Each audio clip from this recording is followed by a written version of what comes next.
घर की घड़ी रात के 11:47 बजा रही थी। कमरा डिम येलो लाइट में डूबा हुआ था। बाहर हवा चल रही थी, पर कमरे के अंदर एक अजीब सी चुप्पी थी। वो चुप्पी जो सिर्फ दीवारें महसूस करती हैं। पति आरव बिस्तर के एक कोने पर बैठा था। हाथ में फोन था, पर नजरें स्क्रीन पर नहीं, खाली दीवार पर टिकी थी।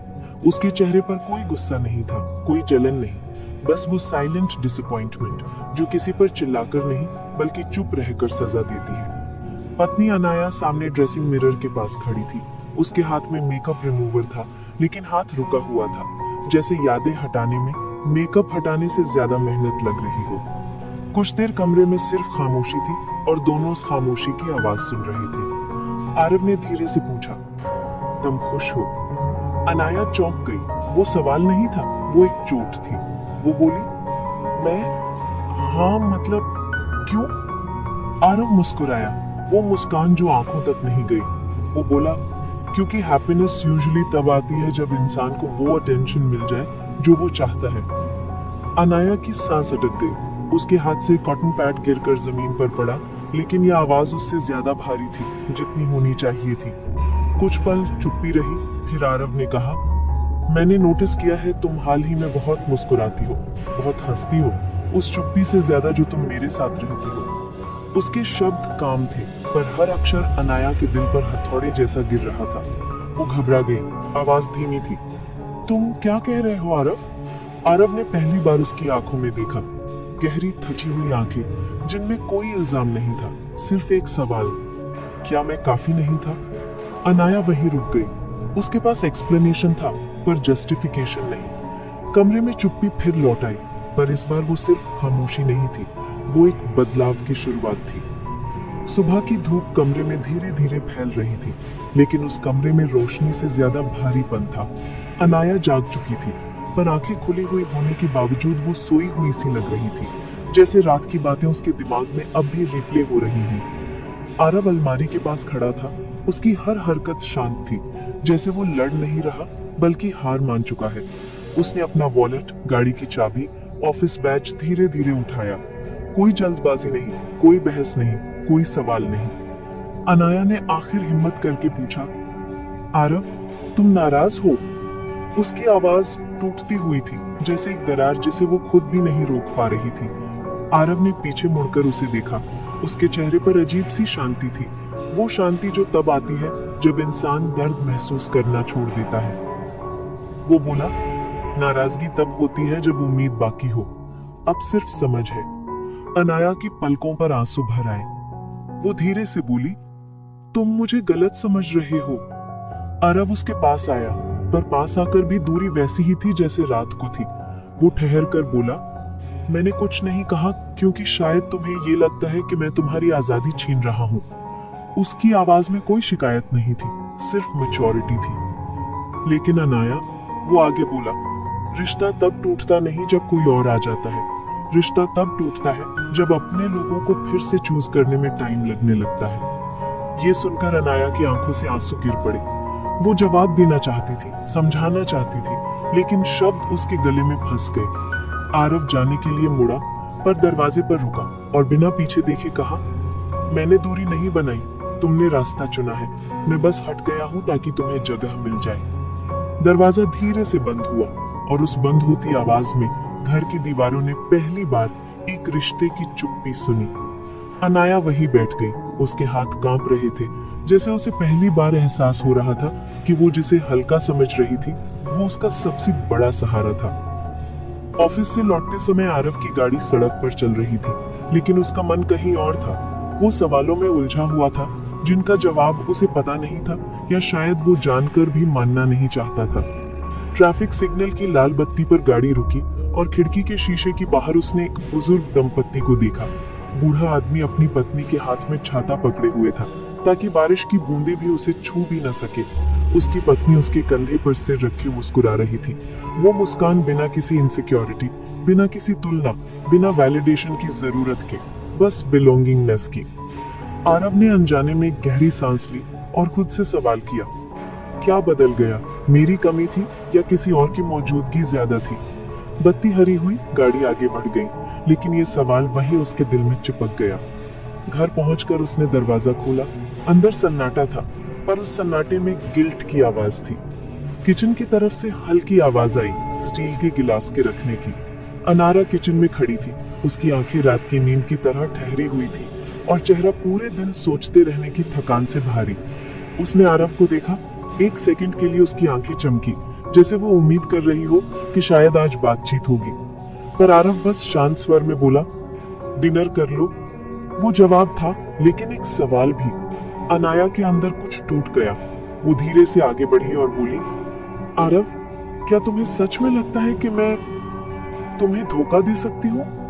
उसके शब्द कांप रहे थे, जैसे वो खुद उस सवाल से डर रही हो। आरव ने टेबल पर केप्ट वाटर ग्लास उठाया, एक सिप लिया और फिर उसकी आंखों में देखते हुए धीरे से कहा, धोखा सिर्फ तब नहीं होता जब कोई रिश्ता बदलता है। धोखा तब भी होता है जब कोई इंसान सामने वाले को महसूस करवाने लगे कि वो रिप्लेसेबल है। अनाया की आंखों से आंसू टपक पड़े। तुम रिप्लेस नहीं हो आरव, तुम वो हो जिसे मैंने हमेशा चाहा था। आरव मुस्कुराया, वो मुस्कान जो एक्सेप्टेंस और दर्द दोनों को साथ लेकर आई थी। लेकिन अनाया, जब अप्रिशिएशन कहीं और से आने लगे तो प्यार का वजन कम नहीं होता, बस उसका डायरेक्शन बदलने लगता है। कमरा फिर चुप हो गया और उस चुप्पी में दोनों ने महसूस किया, कभी कभी सबसे बड़ा तूफान वो होता है जिसे कोई बोलकर नहीं, बस महसूस करके झेलता है। अगले दिन सुबह घर में अजीब सी शांति थी। न सुबह की चाय की आवाज, न हल्की सी हंसी, न वो फेमिलियर गुड मॉर्निंग, बस सन्नाटा। अनाया सोफे पर बैठी थी और हाथ में मोबाइल था। स्क्रीन पर वो चैट खुली थी जिसकी वजह से दूरी बढ़ रही थी। नाम था विवेक, आरव का दोस्त। कुछ मैसेजेस तारीफ वाले, कुछ कैजुअल, पर कुछ मैसेजेस ऐसे भी थे जिनमें इंटेंशन सिर्फ दो लोगों के बीच की लाइन को धक्का दे रहा था। और उनमें से एक मैसेज सबसे गहरा था, काश तुम मेरी होती, तुम डिजर्व करती हो वो अटेंशन जो शायद तुम्हें वहां नहीं मिलती। ये पढ़ते ही अनाया की सांस भारी हो गई। उसका दिल कह रहा था, मैंने ये एनकरेज नहीं किया, पर दिमाग कह रहा था, पर तुमने रोका भी तो नहीं था। तभी पीछे से कदमों की आवाज आई, धीमी, स्टेडी और बिना किसी इमोशन के। आरव उसके पास आकर खड़ा हुआ और बिना फोन मांगे बोला, क्या मैं देख सकता हूँ? इस बार अनाया ने फोन छुपाया नहीं, एक्सप्लेनेशन नहीं दी, आवाज नहीं उठाई, बस फोन उसके हाथ में रख दिया। आरव ने पूरा चैट स्क्रॉल किया। उसके चेहरे पर अब भी कोई गुस्सा नहीं था और यही सबसे दर्दनाक था। फिर उसने धीरे से पूछा, क्या तुमने कभी उसे रुकने को कहा?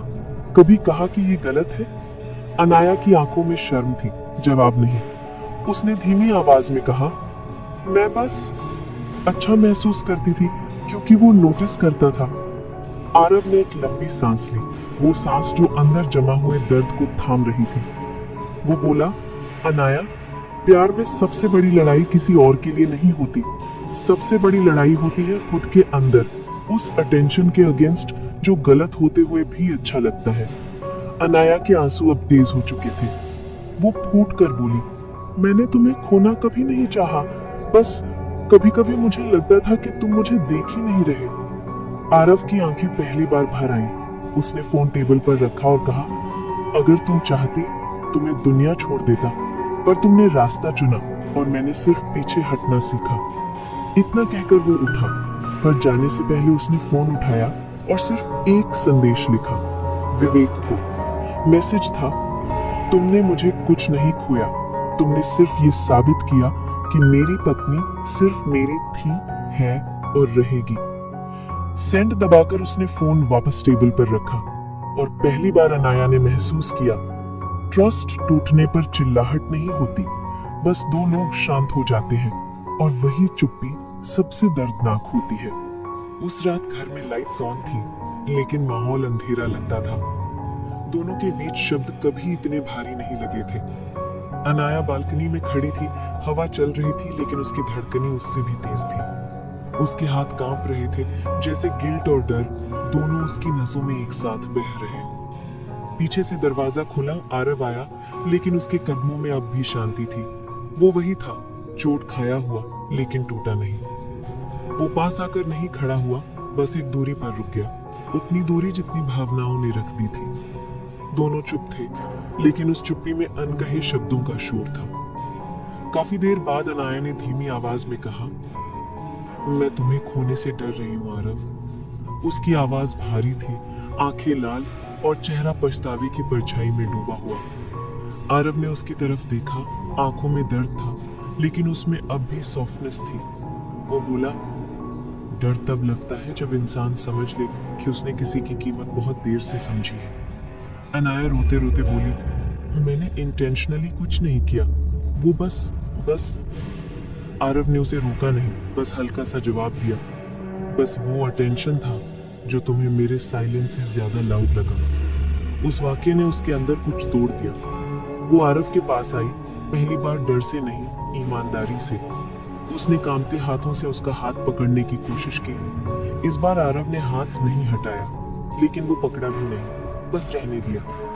कुछ सेकंड बाद उसने कहा, अनाया, प्यार ओनरशिप नहीं होता, प्यार मजबूरी नहीं होता, प्यार वो होता है जहां तुम चॉइस होकर भी उसी इंसान के पास लौटो जिसे तुम पहले दिन की तरह देख सको। अनाया की आंखों में आंसू गिरते रहे। वो विस्पर्ड वॉइस में बोली, मैंने तुम्हें चुना था और आज फिर चूज कर रही हूँ। किसी और की अटेंशन मुझे स्पेशल लगा, लेकिन तुम्हारे बिना जीने का थॉट मुझे खत्म कर देता है। आरव ने पहली बार उसका हाथ धीरे से पकड़ा, और बहुत धीरे, जैसे कोई टूटे हुए हिस्से को संभालता है। वो बोला, तब साबित करो, मुझसे नहीं खुद से, क्योंकि प्यार शब्दों से नहीं, कंसिस्टेंसी से साबित होता है। उन दो लोगों के बीच का फासला उस पल कम हुआ, पर जख्म अभी भी ब्रीदिंग कर रहे थे, धीमी पर जिंदा। पर पहली बार उम्मीद वापस लौटी थी। अगले दिन सुबह माहौल थोड़ा बदला हुआ था। हवा भारी नहीं थी, बस शांत थी, जैसे तूफान के बाद समंदर कुछ देर खुद को समेटता है। अनाया ने नाश्ता बनाया, वही जो आरव पसंद करता था, पर इस बार ये खाना रोजमर्रा की आदत नहीं था। ये एक साइलेंट अपॉलजी था। टेबल पर बैठते वक्त दोनों की नजरें मिली, और पहली बार उनमें गुस्सा नहीं था, सिर्फ थकान और चाहत थी। कुछ देर बाद आरव ने धीरे से कहा, मैंने विवेक को ब्लॉक नहीं किया। अनाया चौंक कर उसकी ओर देखी। उसकी आंखों में डर था, जैसे वो किसी फैसले से डर रही हो। आरव ने शांति से आगे कहा, क्योंकि मुझे देखना था तुम्हारी चॉइस कौन है, वो या हम। अनाया के चेहरे पर शर्म, डर और जवाबदारी तीनों एक साथ उभर आए। उसने धीरे से सिर झुकाकर कहा, अगर आज भी तुम मेरा टेस्ट लेना चाहते हो तो मैं विलिंग हूं। आरव ने सिर हिलाया। फिर उसने कहा, टेस्ट तुम्हारा नहीं, हमारी लॉयल्टी का है, क्योंकि प्यार तभी टिकता है जब दोनों लड़ते हैं, एक दूसरे से नहीं बल्कि रिश्ते के लिए। आईने की तरह साफ शब्द, और उनमें वजन किसी जजमेंट का नहीं बल्कि मैच्योरिटी का था। तभी फोन पर नोटिफिकेशन आया। स्क्रीन पर नाम चमका, Vivek. Are you okay, need to talk. इस बार अनाया ने बिना सोचे फोन उठाया और मैसेज डिलीट नहीं किया, रिप्लाई किया। उसने टाइप किया, थैंक्स, लेकिन मुझे किसी अटेंशन या वैलिडेशन की जरूरत नहीं। मैं शादीशुदा हूँ और अपने पति के साथ हूँ, प्लीज मेंटेन डिस्टेंस। सेंड दबाते हुए उसकी उंगलियां कांप रही थी, पर दिल स्थिर था। आरव ने ये सब देखा। उसकी आंखों में इस बार दर्द नहीं, रिस्पेक्ट था। कुछ सेकंड की चुप्पी के बाद उसने कहा, आज पहली बार मुझे लगा हम फिर से हम बन सकते हैं। अनाया की आंखें नम हो गई। उसने धीरे से कहा, मैंने गलती की थी आरव, लेकिन धोखा नहीं। आरव ने उसकी ओर हाथ बढ़ाया, ठोस, स्थिर और आश्वस्त। गलती की गई चीज है, धोखा एक हैबिट। अनाया ने वो हाथ थाम लिया, जैसे वो किसी किनारे को पकड़ रही हो डूबने से पहले। उस पल दोनों ने महसूस किया, रिश्ते हमेशा परफेक्ट लोग नहीं बनाते। रिश्ते वो लोग बनाते हैं जो इम्परफेक्ट होकर भी हर बार एक दूसरे को चुनते हैं। उस रात घर में हल्की बारिश की आवाज गूंज रही थी। खिड़की के शीशे पर गिरती बूंदों में एक अजीब सी शांति थी, जैसे दुनिया दोनों को कह रही हो, अब फैसला हो चुका है। अनाया सोफे पर बैठी थी और आरव उसके सामने। उनके बीच अब कोई फोन, कोई चैट, कोई सवाल नहीं, बस दो दिल और एक सच। कुछ देर की खामोशी के बाद अनाया ने धीरे से कहा, क्या तुम मुझे माफ कर दोगे? उसकी आवाज में गिल्ट नहीं, मैच्योरिटी थी। उसने पहली बार यह सवाल डर से नहीं, समझ से पूछा था। आरव ने उसकी आंखों में देखा। उसकी नजरें अब कठोर नहीं थी, बस थकी हुई थी, पर उनमें उम्मीद थी। वो धीमे स्वर में बोला, माफी तब मिलती है जब इंसान बदलने की कोशिश करे, और तुमने आज वही किया है। अनाया ने गहरी सांस ली। वो आगे आई, इतना पास कि उसका कांपता हुआ हाथ आरव के हाथ पर रख सके। उसने कहा, मैंने कभी जाना ही नहीं कि साइलेंस भी प्यार मांगता है। मैंने तुम्हारी चुप्पी को डिस्टेंस समझा, पर वो तो तुम्हारा ट्रस्ट था जो मुझे स्पेस दे रहा था। आरव की आंखें पहली बार नम हुई। उसने धीमे आवाज में कहा, किसी और की नजर तुम्हें सुंदर लगे ये गलत नहीं, लेकिन किसी और की नजर तुम्हें बिलोंग करने लगे, वो हमारे रिश्ते के लिए खतरा था। अनाया ने सिर हिलाया, स्वीकार किया, और पहली बार टूटकर नहीं, समझकर रोई। फिर उसने उसके हाथों को दोनों हाथों से पकड़कर कहा, आज मैं तुम्हें लूज होने से नहीं डरती, आज मैं तुम्हें डिजर्व करना चाहती हूँ। आरव ने उसे अपनी ओर खींच लिया, न गुस्से में न मजबूरी में, बल्कि उस प्यार से जो दर्द से गुजरकर और मजबूत हुआ था।